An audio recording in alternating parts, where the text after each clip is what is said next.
Hello guys, मैं हूं निमेश और आपका स्वागत है एक बार फिर से मेरे चैनल में।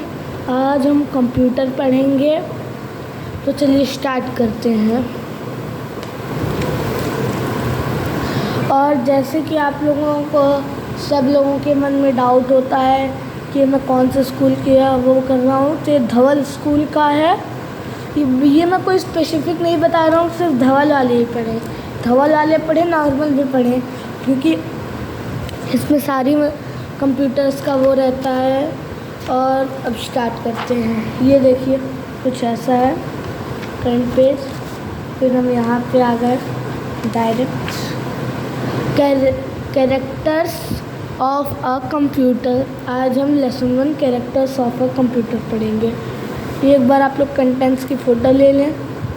आज unit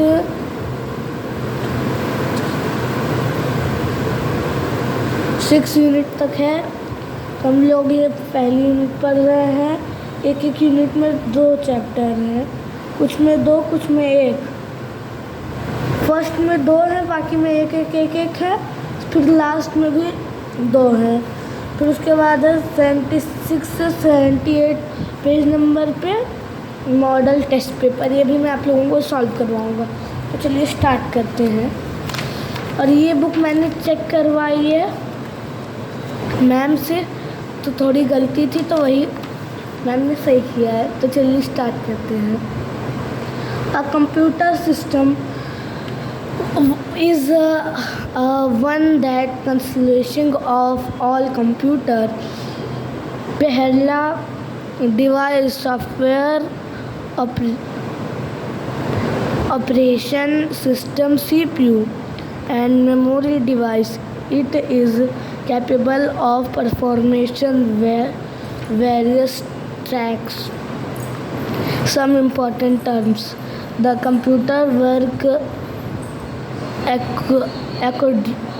according to the command or instruction that we give before going. Future left us know some terms retention to the computer. A set of instruction is called program. A set of one or mobile program is called a software. The people of a computer are called hardware.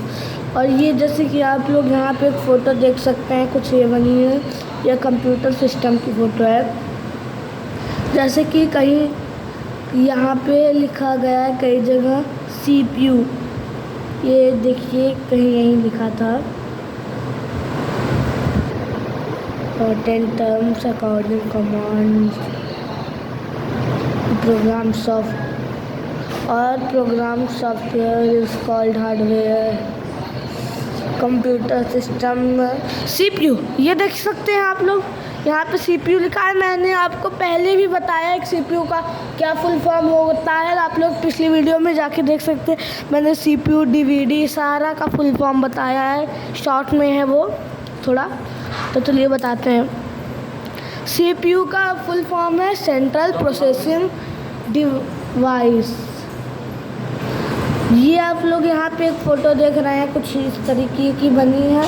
इसे कहते हैं screen, monitor बोले तो अपनी इसमें है।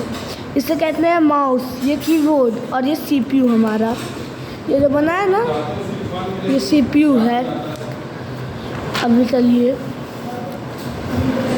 ये आप लोग यहाँ पे कुछ देख रहे हैं, ये क्या है।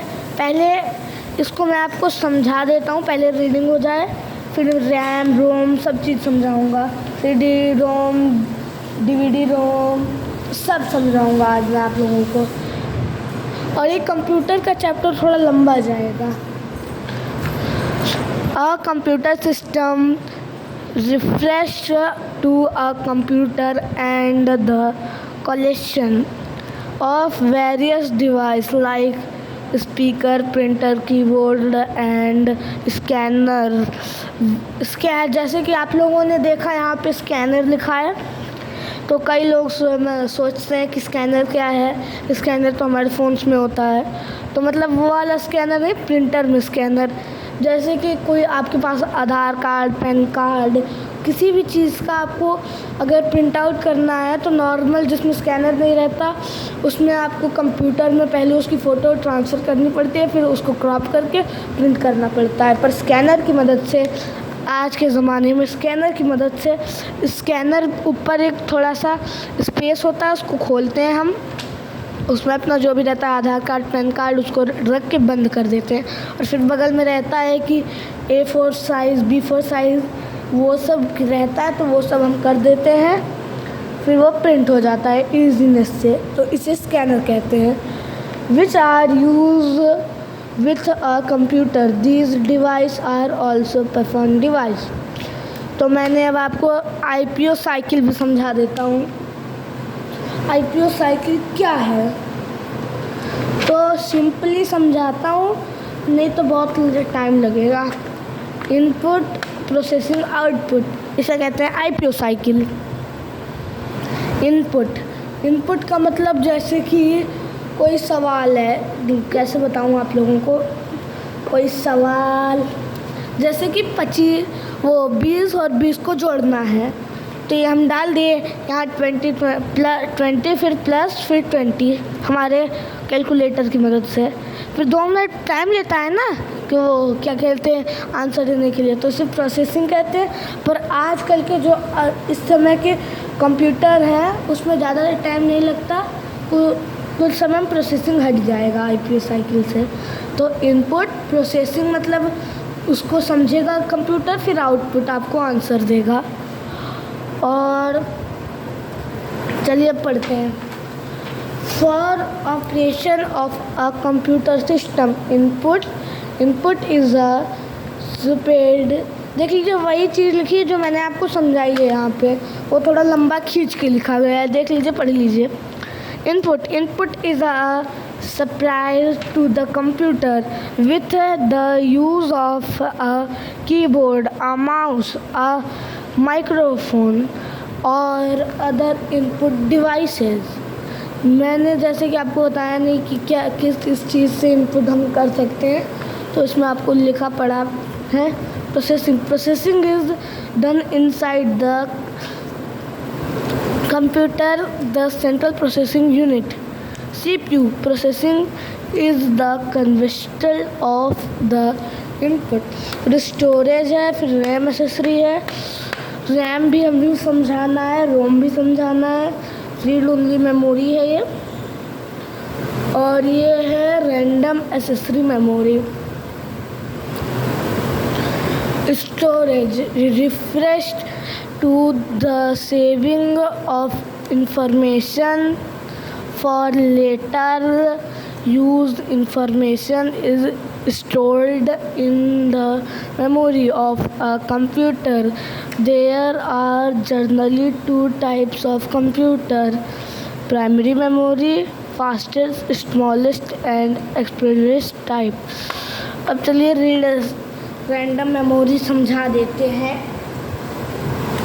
तो जैसे कि आज के ज़माने में सभी लोग स्मार्टफोन्स यूज़ ही करते होंगे, कोई ऐसा होगा जो स्मार्टफोन यूज़ नहीं करता होगा।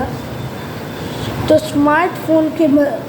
स्मार्टफोन में जैसे लिखा नहीं होता 8 GB रैम, 80 GB रैम, ये GB रैम, तो रैम ये है आपका, ये जो यहाँ पे फोटो नहीं दिख रही है आप लोगों को, ये है आपका रैम जो आपके फ़ोन्स के अंदर होता है और कंप्यूटर्स के अंदर।